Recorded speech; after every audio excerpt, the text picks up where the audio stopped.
ಕೋರ್ತಾ ಇದ್ದೀನಿ. SSLC ಪರೀಕ್ಷೆ 2021ರಲ್ಲಿ ಬಹು ಆಯ್ಕೆ ಪ್ರಶ್ನೆಗಳ ಸ್ವರೂಪದಲ್ಲಿ ನಡೀತಾ ಇದೆ.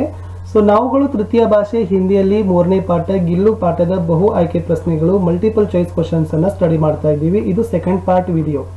ಇದಕ್ಕಿಂತ ಮೊದಲ ಭಾಗದ ವಿಡಿಯೋವನ್ನು ಹಾಕಿದ್ದೀನಿ. ಅಷ್ಟೇ ಅಲ್ಲದೆ ಮಾತೃಭೂಮಿ ಮತ್ತು ಕಾಶ್ಮೀರಿ ಸ್ಟೇಟ್ ಪಾಠಗಳ ಒಂದು multiple choice questions video series ಅನ್ನು ನೋಡದೇ ಇದ್ರೆ ಮೇಲೆ ಒಂದು ಐಕಾರ್ಡ್ ಅಲ್ಲಿ ಪ್ಲೇ ಲಿಸ್ಟ್ ಅನ್ನ ಸಜೆಸ್ಟ್ ಆಗ್ತಾ ಇದೆ. SSLC ಹಿಂದಿ MCQ ಅಂತ, ಅದನ್ನ ಒತ್ತಿ ತಾವುಗಳು ಇದಕ್ಕಿಂತ ಮುಂಚಿನ ಎಲ್ಲ ಒಂದು ವಿಡಿಯೋಗಳನ್ನ ನೋಡಬಹುದು.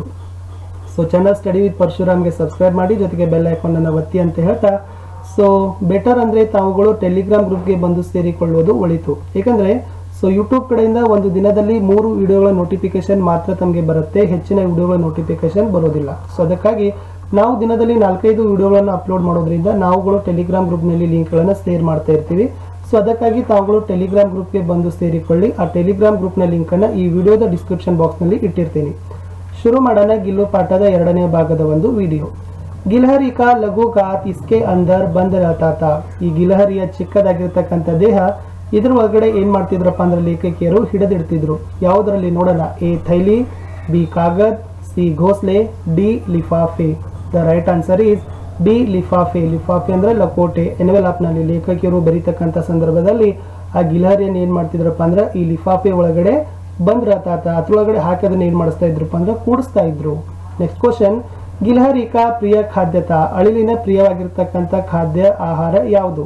A biscuit, B chawal, C kaju, D ಕಿಸ್ಮಿಸ್. So ಅಳಿಲಿನ ಪ್ರಿಯವಾಗಿರ್ತಕ್ಕಂಥ ಖಾದ್ಯ ತಿಂಡಿ ಏನಾಗಿತ್ತಪ್ಪ ಅಂದ್ರೆ ಅದು ಆಪ್ಷನ್ C ಕಾಜು ಅಂದ್ರೆ ಗೋಡಂಬಿ ಆಗಿತ್ತು. ಮುಂದಿನ ಪ್ರಶ್ನೆ.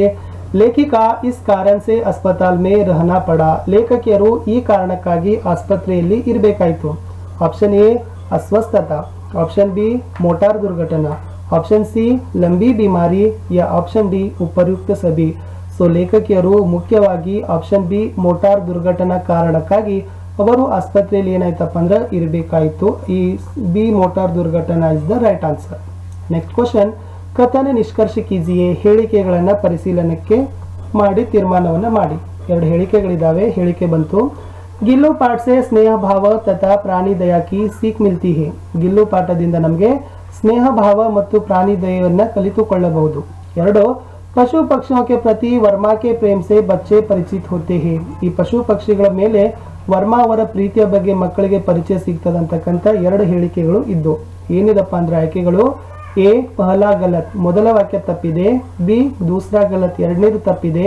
C ಪಹಲಾ और दूसरा दोनों ही गलत है, 1 ಮತ್ತು 2 ಕೂಡ ತಪ್ಪಿದಾವೆ. D ಪಹಲಾ और दूसरा दोनों ही सही है. ಸೊ 1 ಮತ್ತು 2 ಹೇಳಿಕೆಗಳು ಸರಿಯಾಗಿರ್ತಕ್ಕಂತೆ ಅಂತ ಹೇಳಿದ್ದಾರೆ. ಸೊ ಆಪ್ಷನ್ ನಂಬರ್ D ಪಹಲಾ और दूसरा दोनों ही सही है ಇದು ಸರಿ ಇತ್ತು. 2 ಹೇಳಿಕೆಗಳು ಸರಿನೇ ಇದ್ದಾವೆ. ಮುಂದಿನ ಪ್ರಶ್ನೆ. ಗಿಲಹರಿ ಗರ್ಮಿ ಕೆ ದಿನೋ ಮೇ ಯಹಾ ಪರ್ ಲೇಟ್ ಜಾತಾ ತಾ.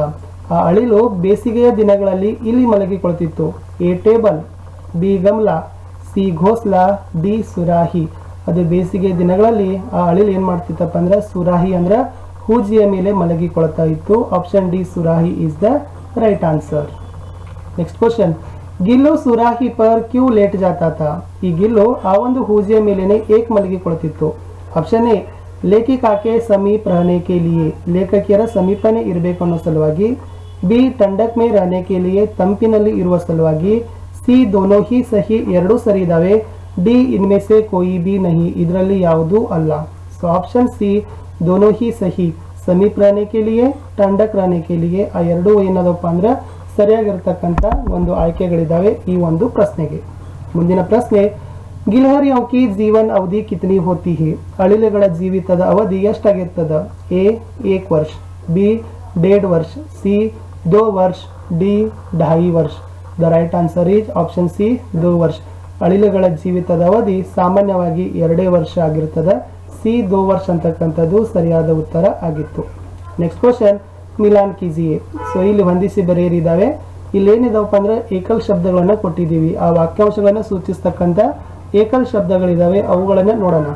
ಸೊ ಗಮಲಾ ಪಕ್ಷಿयों के मुख का अग्रभाग, सोनजूही घर के बाहर का भाग, सोन्स एक खुशबूदार फूल, बरामदा फूल के पेड़ लगाने का बर्तन. ಇಲ್ಲಿ ಗಮಲಾ ಏನಾಗ್ತದಪ್ಪ ಅಂತಂದ್ರೆ ಫೂಲ್ ಯಾ ಪೇಡ್ ಪೌಧೆ ಲಗಾನೆ ಕಾ ಬರ್ತನ್. A 4 is the right answer. So ಸೋನ್ಜುಹಿ ಏನಾಗ್ತದೆ ಅಂದ್ರೆ ಏಕ ಖುಷ್ಬೂದಾರ್ ಫೂಲ್, B third one is the right answer. चोंत ಏನಾಗ್ತದೆ ಅಂದ್ರೆ पक्षियों के मुख का अग्रभाग, C one is the right answer. D बरामद घर का बाहे ಅಂತ ಇದೆ, ಅದು ಬಾಹರ್ ಅಂತ ಆಗಬೇಕು. घर का बाहर का भाग ಅಂದ್ರೆ veranda. So D second one is the right answer. ಅದೇ ಆಪ್ಷನ್ಸ್ ಇದಾವೆ, A fourth one, B third one, C first one and D second one are the correct options. Next question, ಮಿಲಾನ್ कीजिए. ಇಲ್ಲಿನೂ ಕೂಡ ಹೊಂದಿಸಿ ಬರೆಯರಿದಾವೆ. ಸೊ ನೋಡ್ಕೊಂಡು ಬರೋಣ ಏನಿದಾವೆ ಅಂತ. ಉಂಗಲಿ फूल, आंखें घोंसले, फूल आंख घोंसला उंगलिया.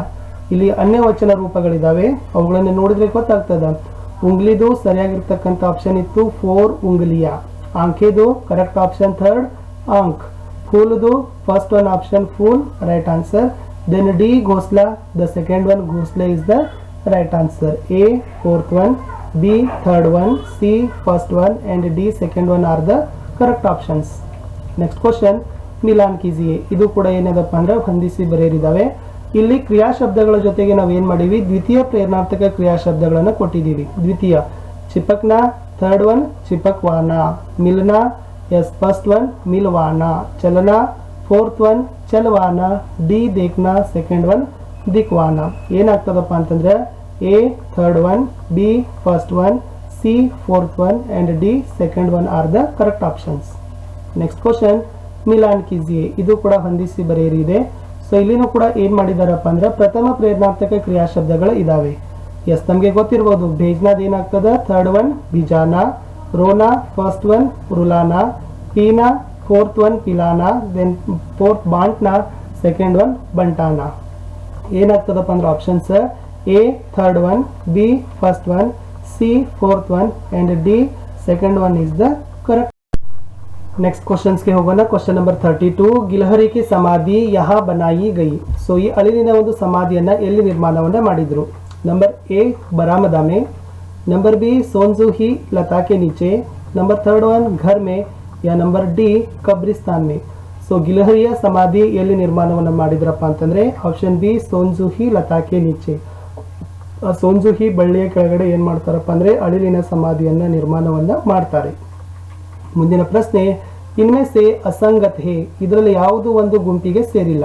ಸೊ ಎ ಉಪಚಾರ ಚಿಕಿತ್ಸಾ ಇಲಾಜ್, ಬಿ ಗಾತ ಘಾಟ ಮನಿ, ಥರ್ಡ್ ಒನ್ ಆಹಾರ ಭೋಜನ ಖಾನಾ ಅಂಡ್ ಡಿ ಖೋಜ್ ಡೂಂಡ್ ತಲಾಶ್.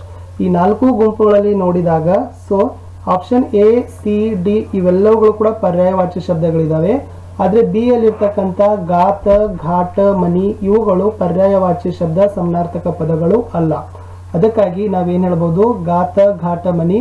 ಸೊ ಈ ಒಂದು ವಾಕ್ಯ ಅಸಂಗತವಿದೆ, ಗುಂಪಿಗೆ ಸೇರಿಲ್ಲ. ನೆಕ್ಸ್ಟ್ ಕ್ವಶನ್, ನಿಮ್ನ ಮೈಸೆ ವ್ಯಂಜನ ಸಂಧಿ ಕೆ ಲಿಯೆ ಉದಾಹರಣೆ ಹೇ. ವ್ಯಂಜನ ಸಂಧಿಗಳಿಗೆ ಉದಾಹರಣೆ ಯಾವುದಿದೆ. ಎ ಜಗನ್ನಾಥ, ಬಿ ಸದಾಚಾರ, ಸಿ ವಾಗೀಶ, ಡಿ ಉಪಯುಕ್ತ ಸಭಿ. ಕೇಳಿದ್ದಾರೆ ವ್ಯಂಜನ ಸಂಧಿಗೆ ಉದಾಹರಣೆಗಳಲ್ಲಿ ಎ ಜಗನ್ನಾಥ ಇದೆ, ಬಿ ಸದಾಚಾರ ಇದೆ, ಸಿ ವಾಗೀಶ ಇದೆ, ಡಿ ಮೇಲಿನ ಎಲ್ಲವೂ ಅಂತ ಇದೆ. ಸೊ ಜಗನ್ನಾಥ, ಸದಾಚಾರ, ವಾಗೀಶ ಎಲ್ಲವುಗಳು ಕೂಡ ವ್ಯಂಜನ ಸಂಧಿಗೆ ಉದಾಹರಣೆ ಇದಾವೆ. ಸೊ ಆಪ್ಷನ್ ಡಿ ಉಪಯುಕ್ತ ಸಭಿ ಮೇಲಿನ ಎಲ್ಲವೂ ಅಂತಕ್ಕಂಥ ಆಯ್ಕೆ ಸರಿ ಇತ್ತು. ಪ್ರಶ್ನೆ 35, ಸಜ್ಜನ ಶಬ್ದ ಮೇ ಸಂಧಿ ಹೇ. ಹಾಗಾದ್ರೆ ಸಜ್ಜನ ಅಂತಕ್ಕಂಥ ಶಬ್ದ ಯಾವ ಸಂಧಿಗೆ ಉದಾಹರಣೆ. ಎ ದೀರ್ಘ ಸಂಧಿ, ಬಿ ಗುಣ ಸಂಧಿ, ಸಿ ವ್ಯಂಜನ ಸಂಧಿ, ಡಿ ವಿಸರ್ಗ ಸಂಧಿ.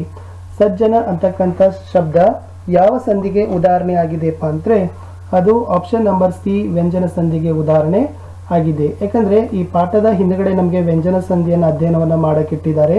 ಸೊ ಅದಕ್ಕಾಗಿ ನಾನು ಏನ್ ಮಾಡಿದ್ದೇನಪ್ಪ ಅಂದ್ರೆ ಸೊ ಇಲ್ಲೆಲ್ಲಾನು ಕೂಡ ವ್ಯಂಜನ ಸಂಧಿಗಳನ್ನ ತಂದಿದ್ದೀನಿ. ಯಾಕಂದ್ರೆ ನಾವು ಪಾಠನ ಹೋಲಾಗಿ ಅಭ್ಯಾಸವನ್ನ ಮಾಡಬೇಕಾಗದ, ಒಂದನ್ನು ಕೂಡ ನಾವು ಮಿಸ್ ಮಾಡೋದು ಬೇಡ. ಓಕೆ ಎಸ್, ಮುಂದೆ ಹೋಗುವ. ದಿಗಂಬರ ಶಬ್ದ ಮೇ ಸಂಧಿ ಹೇ. ಸೊ ದಿಗಂಬರ ಅಂತಕ್ಕಂಥ ಶಬ್ದ ಇದ್ಯಾವ ಸಂಧಿಗೆ ಉದಾಹರಣೆ ಆಗಿದೆ ನೋಡುವ. ಆಪ್ಷನ್ ಎ ದೀರ್ಘ ಸಂಧಿ, ಆಪ್ಷನ್ ಬಿ ಗುಣ ಸಂಧಿ, ಆಪ್ಷನ್ ಸಿ ವ್ಯಂಜನ ಸಂಧಿ, ಆಪ್ಷನ್ ಡಿ ವಿಸರ್ಗ ಸಂಧಿ.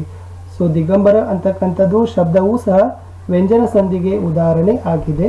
ಸೊ ಆಪ್ಷನ್ ಸಿ ವ್ಯಂಜನ ಸಂಧಿ is the right answer. Next question, ಮಿಲಾನ್ कीजिए. ಹೊಂದಿಸಿ ಬರೆಯಿರಿ ನೋಡುವ. ಸೊ ಇಲ್ಲಿ ಟೋಟಲಿ 4 ಇದಾವೆ. ಸೊ ಇವೆಲ್ಲವೂ ನೋಡಿದಾಗ ವಿರುದ್ಧಾರ್ಥಕ ಪದಗಳೇ ಇದಾವೆ. ನಿಕಟ, ರಾತ, ದಿನ್, बुद्धिहीन, प्रिय दूर, बुद्धिमान अप्रिय. So निकट दूर A third one is right. दिन first one रात, प्रिय fourth one अप्रिय, बुद्धिमान second one बुद्धिहीन. ಅದ್ರದ್ದು ಏನಾಗ್ತದಪ್ಪ ಅಂದ್ರೆ ಕೂಟ A third one, B first one, C fourth one and D बुद्धिमान second one बुद्धिहीन is the right options. Next question, Milan कीजिए. ಇದು ಕೂಡ ಏನು ಮಾಡಿದಾರಪ್ಪ ಅಂದ್ರೆ ಹೊಂದಿಸಿ ಬರೆಯರಿಗೆ ಕೊಟ್ಟಿದ್ದಾರೆ. ಸೊ ಉಪಯೋಗ ಬೇಹೋಶ, ಹೋಶ್ ನಿರ್ಗುಣ, ಜನ್ ಅನುಪಯೋಗ, ಗುಣ ನಿರ್ಜನ್. ಸೊ ಉಪಯೋಗದ್ದು ವಿಲೋಮ ಶಬ್ದ ಅನುಪಯೋಗ ಆಗ್ತದ, ಹೋಶದ್ದು ಬೇಹೋಶ್ ಆಗ್ತದ, ಜನದು ನಿರ್ಜನ್ ಆಗ್ತದ, ಗುಣದು ನಿರ್ಗುಣ ಆಗ್ತದ. ಸೊ ಅದಕ್ಕಾಗಿ ಏನು ಹೇಳ್ಬೋದು ಅಂದ್ರೆ A third one, B first one, C fourth one and D second one are the correct options. So ಇಷ್ಟು ಇದು ಹೊಂದಿಸಿ ಬರೆಯುವ ಒಂದು ಉತ್ತರ ಇತ್ತು. ಮುಂದಿನ ಪ್ರಶ್ನೆ ನೋಡಿ, ಗಮ್ಲೆಕೆ ಚಾರೋ ಓರ್, ಅಲ್ಲಿ ಕೆ ಅಂತ ಒಂದು ಬಳಕೆ ಇದೆ, ಅದು ಸಂಬಂಧಕಾರಕ ಚಿಹ್ನೆ ಆಗಿದೆ. ಕೆ ಸಂಬಂಧಕಾರಕ. ಹಾಗಾದ್ರೆ ಮುಹಮೆ ಏಕ್ ಬೂಂದ್ ಪಾನಿ, ಇಲ್ಲಿ ಮೇ ಅಂತಕ್ಕಂಥದ್ದು ಈ ಯಾವ ಕಾರಕ ಇದೆ ನೋಡೋಣ ಆಯ್ಕೆ. ಸೊ ಎ ಅಪಾದಾನ ಕಾರಕ, ಬಿ ಅಧಿಕರಣ ಕಾರಕ, ಸಿ ಸಂಬೋಧನ ಕಾರಕ, ಯಾ ಡಿ ಸಂಪ್ರದಾನ ಕಾರಕ. ಕೆ ಅಂತಕ್ಕಂಥದ್ದು ಸಂಬಂಧಕಾರಕ ಆದ್ರೆ ಮೇ ಅಂತಕ್ಕಂಥದ್ದು ಯಾವ ಕಾರಕ? ಎಸ್, ಅದು ಆಪ್ಷನ್ ಈಸ್ ನಂಬರ್ ಬಿ ಅಧಿಕರಣ ಕಾರಕ ಅಂತಕ್ಕಂಥದ್ದು ಸರಿಯಾದ ಉತ್ತರ ಆಗಿತ್ತು. ಮುಂದಿನ ಪ್ರಶ್ನೆನೂ ಅದೇ ತರನಾಗಿರ್ತಕ್ಕಂಥದ್ದಿದೆ. ಗಿಲ್ಲು ಕೋ ಪಕಡ್ ಕರ್, ಕೋ ಅಂತಕ್ಕಂಥದ್ದು ಕರ್ಮಕಾರಕದ ಒಂದು ವಿಭಕ್ತಿ ಇತ್ತು, ಚಿಹ್ನೆ ಇತ್ತು. ಜೀವನ್ ಕಾ ಪ್ರಥಮ್ ವಸಂತ್, ಕಾ ಅಂತಕ್ಕಂಥದ್ದು ಇದು ಯಾವ ಕಾರಕ ಚಿಹ್ನೆ? ಎಸ್, ಎ ಅಪಾದಾನ ಕಾರಕ್, ಬಿ ಅಧಿಕರಣ ಕಾರಕ್, ಸಿ ಸಂಬೋಧನ ಕಾರಕ್, ಯಾ ಡಿ ಸಂಬಂಧ ಕಾರಕ್. ತಮ್ಮೆಲ್ರಿಗೂ ಗೊತ್ತಿರ್ತಕ್ಕಂಥದ್ದು ಕಾ ಕಿ ಕೆ ಇವೆಲ್ಲಗಳು ಏನಪ್ಪಾ ಅಂತಂದ್ರೆ ಸಂಬಂಧಕಾರಕದ ಚಿಹ್ನೆಗಳು. ಆಪ್ಷನ್ ಡಿ ಸಂಬಂಧಕಾರಕ is the right options. So ವಿದ್ಯಾರ್ಥಿಗಳೇ, ಈ ವಿಡಿಯೋದಲ್ಲಿ ನಾನು ಏನು ಮಾಡಿದ್ದೇನಪ್ಪ ಅಂದ್ರೆ 20 ಪ್ರಶ್ನೆಗಳನ್ನ ಗಿಲ್ಲು ಪಾಠದ ತಂದಿದ್ದೀನಿ. ಬಹಳ ಇಂಪಾರ್ಟೆಂಟ್ ಆಗಿರ್ತಕ್ಕಂಥ ಪ್ರಶ್ನೆಗಳನ್ನ ತಂದಿದ್ದೀವಿ. ಪಾಠದ ಅಭ್ಯಾಸದಲ್ಲಿರ್ತಕ್ಕಂಥ ಚಟುವಟಿಕೆಗಳು ಮತ್ತು ಪಾಠದಲ್ಲಿರ್ತಕ್ಕಂಥ ಮುಖ್ಯಾಂಶಗಳ ಮೇಲೆ ನಾವು ಬಹು ಆಯ್ಕೆ ಪ್ರಶ್ನೆಗಳನ್ನ ನಿಮಗಾಗಿ ಕೊಡ್ತಾ ಇದ್ದೀವಿ. ಎಷ್ಟು MCQಗಳನ್ನ ತೆಗೆದ್ರೂ ಕೂಡ ಅದನ್ನು ಕಡಿಮೆನೇ ಇಲ್ಲ. ಆದರೂ ಪರೀಕ್ಷಾ ದೃಷ್ಟಿಯಿಂದ ನಾವೇನು ಮಾಡಿದ್ದೀವಿ ಅಂದ್ರೆ ಸರಳವಾಗಿರ್ತಕ್ಕಂಥ, ನಿರ್ದಿಷ್ಟವಾಗಿರ್ತಕ್ಕಂಥ ಮತ್ತು ಪರೀಕ್ಷೆಗೆ ಬರಲೇಬಹುದಾಗಿರ್ತಕ್ಕಂಥ ಪ್ರಶ್ನೆಗಳನ್ನು ನಾವು ಚರ್ಚೆಯನ್ನು ಮಾಡ್ತಾ ಇದ್ದೀವಿ. ಸೊ ನನಗಂತೂ ಅನಿಸಿದೆ ವಿಡಿಯೋ ತಮಗೆ ಇಷ್ಟ ಆದರೆ ಒಂದು ಲೈಕ್ ಮಾಡಿ, ಹೆಚ್ಚೆಚ್ಚು ಜನರಿಗೆ ಶೇರ್ ಮಾಡಿ. ಓಕೆ, ಆಮೇಲೆ ಸೊ ನಮ್ಮ ಚಾನಲ್ಗಳಾಗಿರ್ತಕ್ಕಂಥ ಸ್ಮಾರ್ಟ್ ವರ್ಕ್ ಆಗಿರ್ಬೋದು, ಸ್ಟಡಿ ವಿತ್ ಪರಶುರಾಮ್ಗಳಿಗೆ ಸಬ್ಸ್ಕ್ರೈಬ್ ಮಾಡಿ, ಬೆಲ್ ಐಕಾನ್ ಅನ್ನು ಒತ್ತಿ ಟೆಲಿಗ್ರಾಮ್ ಗ್ರೂಪ್ಗೆ ಸೇರಿಕೊಳ್ಳಿ ಅಂತ ಹೇಳ್ತಾ ಸಿಗುವ ಮತ್ತೆ ಮುಂದಿನ ಭಾಗದಲ್ಲಿ.